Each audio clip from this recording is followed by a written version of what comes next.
propose aujourd'hui dans ce tutoriel de vous expliquer comment fonctionne le simulateur complet d'une opération en loueur meublé non professionnel.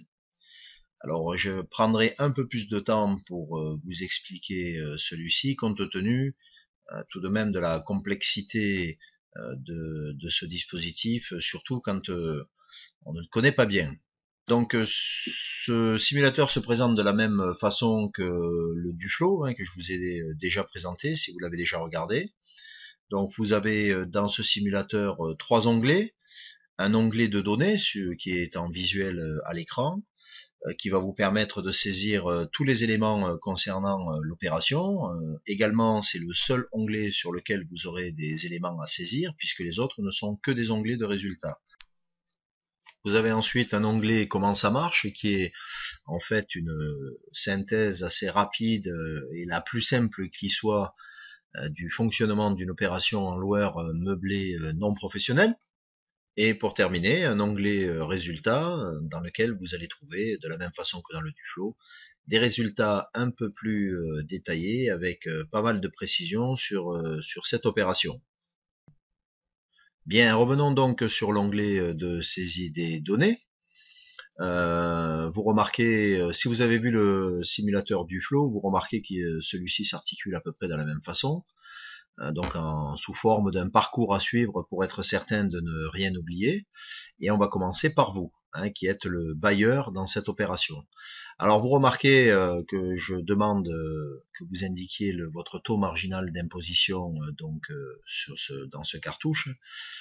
Ça pourrait surprendre compte tenu que sur une opération en loueur meublé non professionnel, on ne va pas réduire sa fiscalité. Enfin, je parle du dispositif en amortissement. Et donc avec le statut en amortissement, on ne va pas réduire sa facture fiscale. Les gens aujourd'hui sont obnubilés par cette fiscalité lourde, pesante, qui nous matraque et cherchent à tout prix à réduire leurs impôts, mais ne pensent pas toujours à la possibilité de générer des revenus qui soient totalement défiscalisés. Et c'est ce qui va être le cas dans ce dispositif. À partir du moment où vous percevez des revenus totalement défiscalisés, vous bénéficiez d'une fiscalité, d'une fiscalité relative, d'une économie d'impôt relative. Et oui, touchez des revenus sur lesquels vous auriez dû payer des impôts, mais vous ne les payez pas. Donc il y a effectivement une économie d'impôt réelle sur ces opérations. Alors je vous calcule cette économie d'impôt relative pour que vous ayez une idée de ce à quoi ça peut correspondre et ce que ça va vous faire gagner de ce côté-là. Voilà, donc d'où l'intérêt d'indiquer à cet endroit-là le taux marginal d'imposition, c'était important de le signaler. La taxe foncière, c'est pareil, c'est un peu comme le Duflo, vous indiquez ici l'équivalent d'un loyer, c'est à peu près ce que vous aurez, ce que vous devriez avoir à payer. Alors, les conditions d'amortissement. Vous indiquez ici les conditions d'amortissement donc du bien et des meubles. Sachant qu'on va amortir 100% de la valeur du bien excepté le foncier.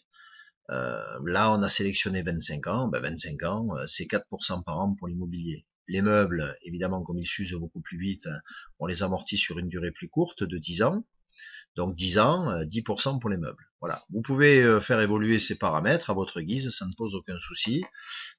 Il vous suffit ensuite, vous indiquez les caractéristiques du bien. Et là, la particularité du loueur meublé non professionnel en récupération de TVA, c'est qu'on va évidemment utiliser des chiffres qui sont TTC et hors taxe. Voilà. Donc là, il vous faudra indiquer les éléments tels qu'ils sont indiqués à l'écran, donc le prix du foncier hors taxe, le prix de l'immobilier, donc l'immeuble hors taxe, le prix du mobilier, donc les meubles, toujours hors taxe, et c'est la seule chose que vous aurez à indiquer sur ce cartouche, le reste se calculant automatiquement.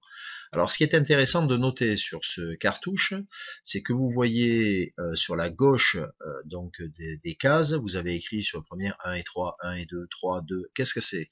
Alors vous, si vous regardez en bas de page, vous voyez en 1, c'est le montant total amortissable, donc le montant total amortissable, ça va être le prix de l'immobilier, plus le prix du mobilier, plus ici les frais d'acte. Pour la récupération de TVA, ce qui va servir de calcul pour le remboursement de la TVA, eh bien ça va être donc le prix du foncier et le prix de l'immobilier. Voilà. Et enfin, vous avez le chiffre 3 qui correspond à l'immobilier amortissable. Donc, c'est le prix de l'immobilier plus les frais d'acte. Alors, ça peut vous paraître un peu nébuleux, ce que je peux tout à fait comprendre. Hein. C'est tout simplement des éléments qui sont nécessaires au calcul donc de cet amortissement. Voilà, c'est un peu la complexité du dispositif. Vous n'avez pas à vous en occuper, ça se calcule automatiquement.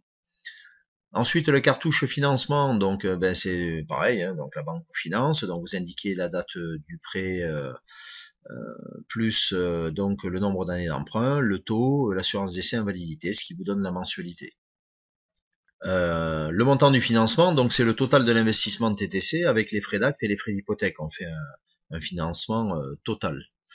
Vous avez toujours la possibilité également d'indiquer un apport ici. Hein, si j'indique 50 000, voilà, hein, ça défalque automatiquement 50 000 ici. Alors, ce qui peut être intéressant de faire sur le loueur meublé non professionnel, en règle générale, comme vous avez une récupération de TVA, donc la TVA récupérable sur ce montant-là, elle est de 27 072, vous avez la possibilité, ou vous avez même des banques qui vous y obligent, à reverser cette TVA à la banque pour diminuer le capital emprunté. C'est une solution. Donc évidemment, ça vous diminue d'autant le montant du financement, puisque la TVA est défalquée, donc vous avez déjà une économie sur l'achat du bien qui est quand même importante. Mais si vous avez la possibilité, si la banque ne vous oblige pas à mettre cet argent, de le verser à la banque pour diminuer votre capital emprunté, je vous suggère fortement de faire travailler en parallèle ce capital. Hein, il y a des solutions, je vous en donne au moins une très intéressante sur ce site, donc exploitez-la. Encore une fois, évitez de donner un capital à quelqu'un d'autre, faites-le travailler pour vous, toujours. Voilà. Ça, c'était une petite précision qui avait quand même son importance. Donc, je mets apport 0. Voilà, ensuite, bon, le notaire, vous indiquez ici les frais d'acte et les frais d'hypothèque. Le gestionnaire, vous indiquez ici le loyer brut mensuel. Donc, si vous passez par de toute façon, là, dans ce cas-là, vous passerez par un professionnel. Donc, vous aurez, si vous ne passez pas par un professionnel, de toute façon, vous ne pourrez pas récupérer la TVA. Donc, dans ce cas-là, il vous donnera le montant du loyer, hein, donc c'est le bail, hein, puisque, alors ça c'est un autre avantage du LMNP, c'est ce que je vous disais aussi dans la formation, c'est que qu'il y ait ou qu'il n'y ait pas de locataire dans le bien, il n'y a pas de problème, le preneur doit vous payer le loyer tous les mois, hein, puisque vous les louez quelque part en local. Voilà. Là, vous êtes dans le cadre d'une société, donc vous avez un comptable. Donc généralement, on a un comptable qui est affecté à l'opération. Ce comptable, il vous facture des frais. Voilà, donc les frais de comptabilité, vous les indiquez ici. Alors en règle générale, la première année, ils sont un peu plus élevés que les années suivantes, mais bon, vous pouvez faire un ratio hein, quand vous avez les montants qui vous sont communiqués. Vous faites un ratio des frais de comptabilité, vous les indiquez ici. Vous récupérez la TVA, vous êtes assujetti à la TVA, donc il vous faudra rembourser la TVA sur les loyers perçus. Hein. Donc là, je vous indiquais une TVA à 7%. Donc en fonction du montant du pourcentage de TVA, en fonction de son évolution, vous mettez ici le nouveau taux de reversement de ces loyers. Les prélèvements sociaux, importants, et la TVA. Voilà.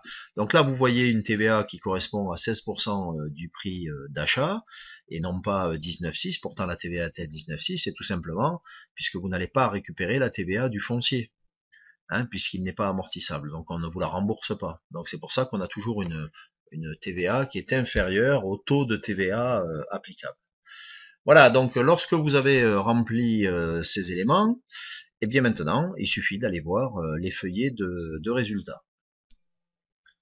Bien, donc nous voilà sur le feuillet comment ça marche, qui est le feuillet qui est censé être le plus le plus facile à comprendre, et j'imagine aisément la réaction que vous pourriez avoir en regardant ces feuillets. Malheureusement, dans le statut loueur meublé non professionnel, compte tenu de la complexité de l'opération, c'est très difficile de donner des explications simples sans donner quand même un minimum de précision. C'est ce que j'ai essayé de faire donc sur ce feuillet. Alors vous voyez que les différentes phases sont au nombre de 3, vous sont expliquées sommairement pour que vous compreniez ou que je vous rappelle comment fonctionne le loueur meublé non professionnel. C'est pour ça d'ailleurs je suggère de regarder la vidéo de formation sur le loueur meublé non professionnel avant de venir utiliser les simulateurs.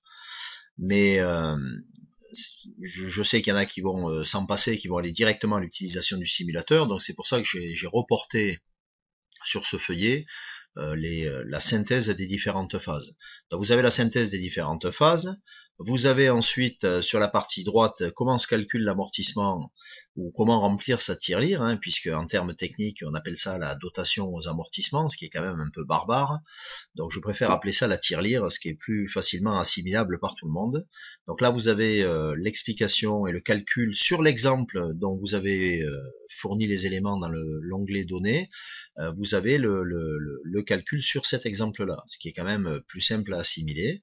Sur la partie gauche, vous avez donc un graphique qui vous montre, eh bien, d'un côté les revenus et de l'autre côté les montants déductibles, hein, ce qui permet de voir les déficits qui peuvent être utilisés dans cette opération, puisque en fait c'est ça, hein, c'est la tirelire qui va vous servir au terme du crédit à effacer les revenus que vous allez percevoir sur votre compte bancaire, puisque vous avez fini de payer votre crédit, donc ils sont pour vous. Mais l'amortissement va, vis-à-vis de l'administration fiscale, va les effacer, puisque vous allez vous servir de cette tirelire pour effacer ces revenus. C'est pour ça qu'ils seront totalement défiscalisés, puisque vis-à-vis de l'administration fiscale, vous serez en déficit. Si vous êtes en dessous de zéro, on ne peut pas vous faire payer de l'impôt sur un chiffre négatif. Voilà, c'est le principe de l'amortissement. C'est comme ça qu'il faut le comprendre, et c'est comme ça qu'il faut l'intégrer. Voilà, si vous avez compris ça, manifestement, vous avez tout compris sur le loueur meublé non professionnel, ou presque tout. Voilà, ensuite vous avez une conclusion aussi sur cet onglet, comment ça marche.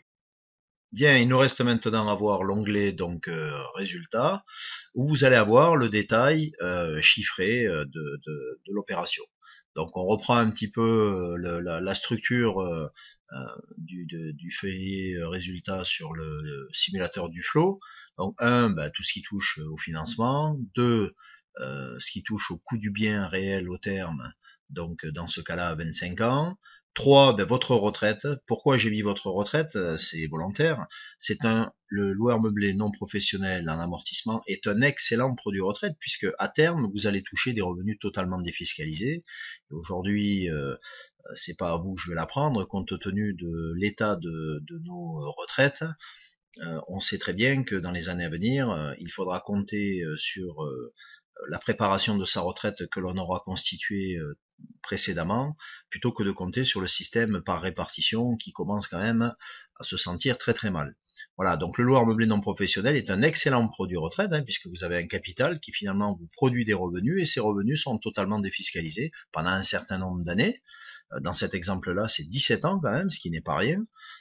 Et au-delà, vous aurez toujours la possibilité de passer en micro BIC. Hein. BIC, je rappelle, c'est bénéfices industriels et commerciaux, avec un abattement de 50%, et vous serez imposé au taux d'imposition qui sera le vôtre à ce moment-là, à hauteur des 50% restants.